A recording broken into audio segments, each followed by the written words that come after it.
저희는 마곡지구에 왔어요. 발산역 9번 출구, 저기는 1번 출구. 여기가 이번에 2대에서 지은 2대 서울병원. 되게 멋있게 지었다 건물. 이쪽 올라가면 이제 여기가 마곡지구입니다. 아, 이쪽으로 가면요? 네.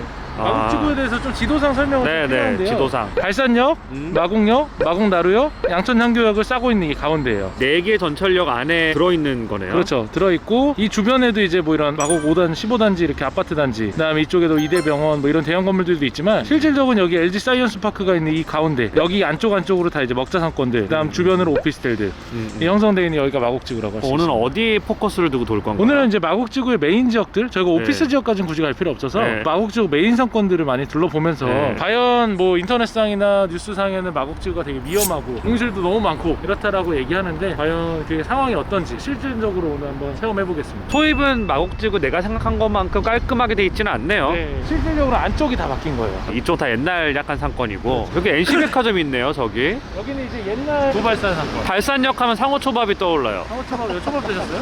아니 걔가 발산역 살았거든요. 이 네. 근처 살았는데 맨날 뭐 발산 뭐 얘기를 하길래 뭘 발산한다는 건지 뭐 이러면서 그랬었거든요.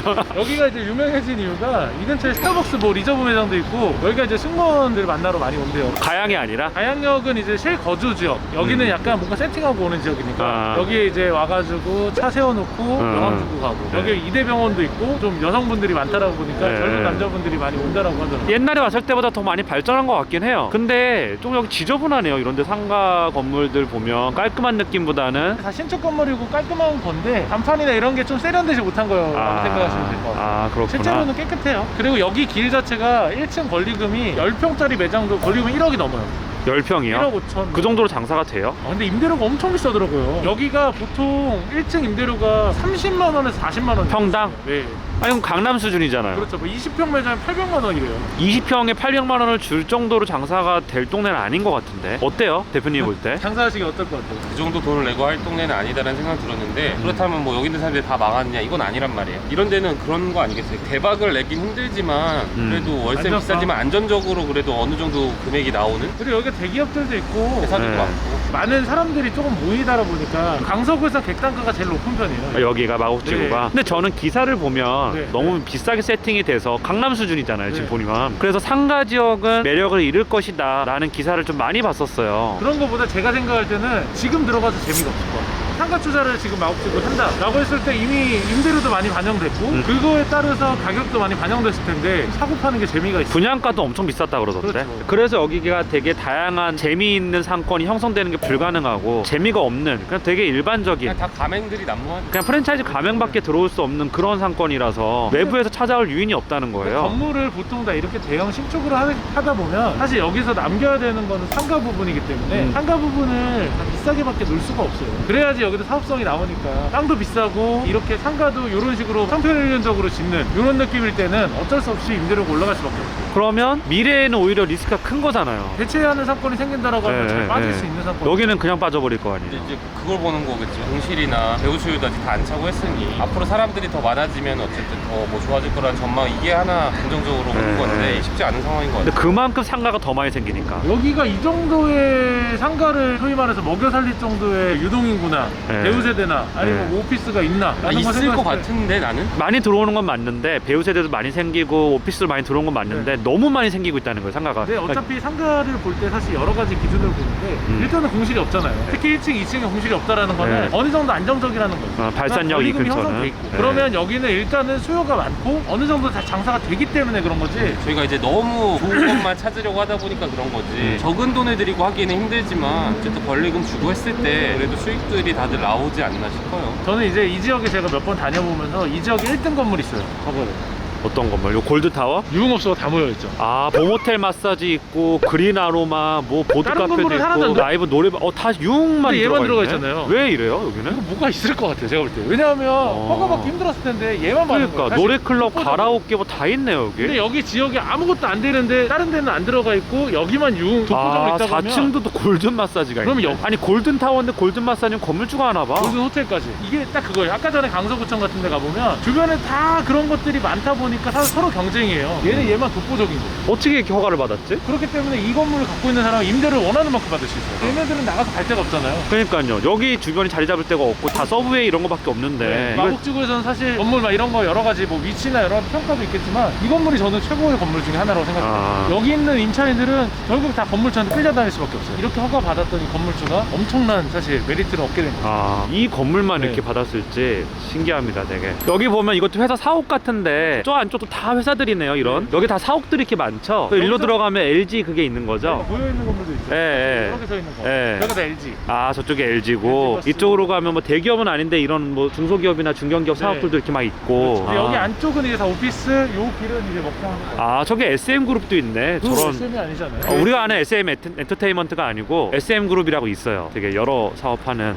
그래도 여기 마곡 보니까 거리는 되게 깔끔하게 닫혀 있다. 신도시에 여기는 또 이제 어떻게 보면 오피스도 있고 주거도 섞여 있다 보니까 다른 신도시보다 훨씬 안정적이에요. 굉장히 깔끔하게 닫혀 있긴 한데 간판들이 저런 황실 마사지 막 저런 간판부터 막 난잡하게 붙어 있는 것 같아요. 간판만 좀 잘 정리돼도 더 깔끔해 보일 것 맞아요. 같은데. 여기는 저 톰파이브라고 저기가 유명해요. 톰파이브 여기 네. 루프탑 술집 저기 유명하구나. 여기가 이제 대기업 직장인들하고 또 이제 다 모이니까 여기가 LG 네, 사이언스네요. 맞아요. 여기가 LG 동네예요. 그러니까 LG가 들어와서 여기가 좀 많이 산 거죠. 그렇죠. 대기업이 들어오니까. 근데 LG는 여기다 왜 자리를 잡은 거예요? 뭐 싸게 좋겠죠? 국가에서는 LG한테 아. 좀 지원을 해주면서 여기 아. 들어오라고 했지 않았을까. 삼성타운이 있는 것처럼 LG타운을 만든 게 아닌가라는 생각이 들어요. 여기는 LG 사원들이 소비하는 게 상당하겠다. 엄청나죠. 회사원들이 많을 텐데. 그래서 LG 사원들 소비하는 거에 대한 것도 많고 9호선 이용하는 그런 사람들도 많고 주거 원- 지역도 많고 뭐 여러 가지가 섞인 거죠 여기가. 여기는 보면 1, 2층에는 공실이 거의 없는데요. 여기 위에는 또 공실이고 여기는 간간히 공실이 보이긴 하는데 워낙 상가가 많으니까 공실률은 확실히 좀 적은 것 같아요. 근데 기사에서는 여기가 공실이 많고 임대료가 너무 비싸서 막 아작났다라고 얘기가 나왔는데 직접 와보니까 공실이 거의 없는데요. 여기 메인도로 같은 경우는. 근데 여기 메인도로 말고 발산역에 저 건너편 이대병원 있는데 그쪽은 좀 공실이 아직도 많다 그러더라고요. 여기가 마곡중앙로. 근데 생각보다 여기 메인도로는 공실이 없네요. 1, 2층은. 그렇죠. 그러니까 마곡이 생각보다 사람들이 공실 많고 리스크가 크다라고 하는데 실제로 와보면 그런 느낌이 안 들어요. 근데 저기 이대병원 좀 확실히 공실이 많죠. 저 그렇죠. 건너편 쪽은. 건너편은 그치, 아직 개발하고 저쪽은. 있는 동네예요. 여기 같은 경우는 뭐 대기업들도 거의 다 들어왔고 그러다 보니까 여기는 뭐 괜찮아요. 아, 중심가는 그래도 공실이 그냥 없고. 마곡이 이만큼 큰데 우리는 여기를 본 거니까 네, 나머지 네. 마곡에 대한 공실률이 관리가 안 되겠죠. 그렇죠. 결국에는 상권은 원래 메인 상권 들어오는 거예요. 그러니까 마곡 중에서 완전 핵심인 여기는 공실이 그렇죠. 없는데 여기서 좀 벗어나서 변두리 마곡으로 가면 공실이 그렇죠. 발생을 하고 네. 상가 분양받는 사람들이 고통을 받고 있다. 그러니까 뭐든지 상가 분양받든 뭘 하시든 메인으로 가야 돼요. 비싸더라도 메인을 가야 리스크도 적고 결국에는 또 장기적으로도 메인이 살아남거든요. 아까도 얘기했지만 생각보다 공실이 많이 없고 그래도 장사가 돌아간다. 근데 임대료가 강남 수준이고 거의 세로스길 수준이고 그렇죠. 그게 과연 수익이 얼마나 날까 우리가 회의를 좀 가지고 있었고 네. 근데 대표님이 하신 말씀은 우리의 기대치와 여기서 그냥 프랜차이즈 하는 사람의 기대치는 또 다르니까 그럴 수 있다고 또 생각이 드네요 또. 여기 같은 경우는 사실 앞으로도 임대료가 올라갈 가능성은 높진 않아요. 투자 메리트로 수익성을 보겠다라고 하는 분들하고 어울리는 동네는 아니고 안정적인 임대 수익을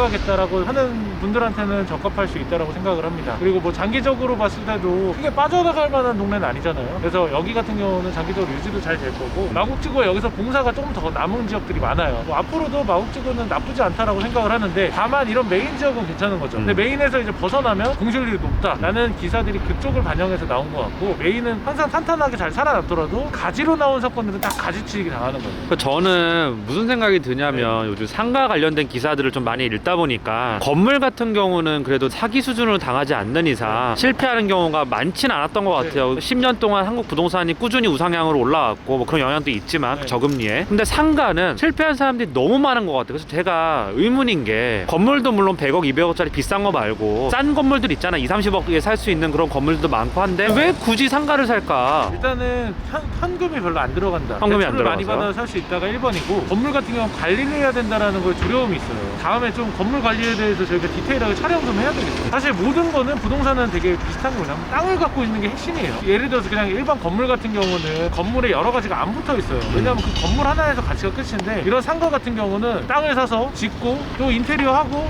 꾸미고 팔고 하잖아요. 그럼 여기 얼마나 사람의 손을 많이 탔겠어요. 그러니까 상가 분양이 내가 이 얘기를 진짜 방송하다 안 하려고 그랬는데 내가 예전에 집을 보러 다닐 때 H모 부동산에서 나보고 상가를 사래. 서초동에 자기네가 300억짜리 상가를 자기네 소유를 가지고 있대. 부동산 중개법인 같은데 무슨 지네가 300억 가지고 있어. 저는 또 다 찾아보잖아요. 네. 그러면 근데 직원 8명에 뭐 자산이 뭐 5억도 안 되는 그런 회사더라고. 근데 구라를 치는 거죠. 근데 얘네가 상가를 받으면 뭐 수익률이 6%가 나오네 7%가 나오네 막 이랬는데 파보니까 거의 망해가는 상가인 거예요. 그러니까 이런 식으로 매기면 나도 이제 영정씨를 만나고 알았어. 네. 수수료가 5%가 나오면 20억짜리 상가 하나만 팔아도 4천만 원이 나온다는 얘기잖아요. 이상? 그런 거죠? 1억. 아, 1억이 나오지. 1억. 20억짜리 하나 팔아서 1억을 받는다는 게 그래서 5% 심한 경우는 10%도 주잖아요. 그렇죠. 안 팔리는데 미분양 뜬 거는 10% 15%도 줘요. 상가가 건물보다 리스크가 훨씬 크고 우리는 건물을 사면 거기다 우리가 디벨롭을 할 수 있고 우리가 원하는 대로 꾸밀 수도 있고 여러 가지를 할 수 있는데 상가는 정말 디벨로퍼가 다 만들어 놓은 거에 그냥 하나 호실 하나 들어가는 거잖아요. 실패 확률이 너무 크다고 생각해요. 저는 정말 그게. 좋은 위치에 안정적인 상가를 시세보다 싸게 산다라고 하면 저는 괜찮다고 생각하는데 응. 그런 케이스가 아니라고 하면 사실 되게 위험한 투자고. 그리고 상가가 수수료가 세다 보니까 사기꾼들이 많이 붙어 있는 것 같아요. 그 그렇죠. 주변에. 상가 하나 팔려고 진짜 목숨 걸고 파는 사람들이 많아요.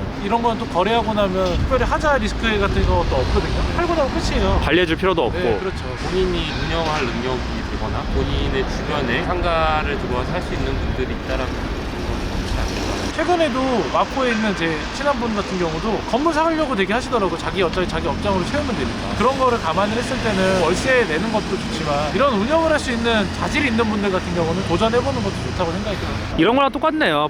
프랜차이즈를 하면 완전 쫄딱만 하는 경우는 별로 없는데 자기가 아침부터 새벽까지 일해야 자기 인건비 정말 300만 원, 250만 원 받아가는 게 전부인 경우가 되게 수가 많잖아요. 돼요. 대기업 프랜차이즈는 그나마 나아요. 그렇죠. 근데 이제 중소 프랜차이즈 중에서 10중에 9명은 사기꾼이야. 그리고 막 점주들하고 소송 걸리고 난리 나고 막 그랬었어. 그래서 안타까워서 얘기를 하게 되겠습니다. 가맹 사업을 하기 위해서는 1년 이상의 직영 영업을 해야지만 가맹 사업이 네. 가능한 정책도 지금 조만간 적용될 거라는 총선 얘기를 지나고 근데 사기꾼들은 그런 거 다 피해가요. 어차피 사기는 이빨로 치는 거고 사람 확 휘어감는 거라서 당할 사람 기억 당합니다. 별별 사기를 다 치니까. 금융감독원에서 그렇게 규제를 하고 금융에 관련된 법들을 그렇게 만들어놔도 이 와서 사람들한테 몇백억 사기치는 거 보면 안 돼요. 그리고 사기 쳐봤자 징역 2년 3년밖에 안 받아요. 100억 200억 땡기고 3년 살면 걔는 1년에 80억씩 버는 거야. 그러니까 우리나라 사기치기 되게 좋은 나라가 된 거죠. 어쨌든 뭐 마곡지구 재밌게 마곡지구 놀았습니다. 재밌게 놀았습니다. 네. 수고하셨습니다.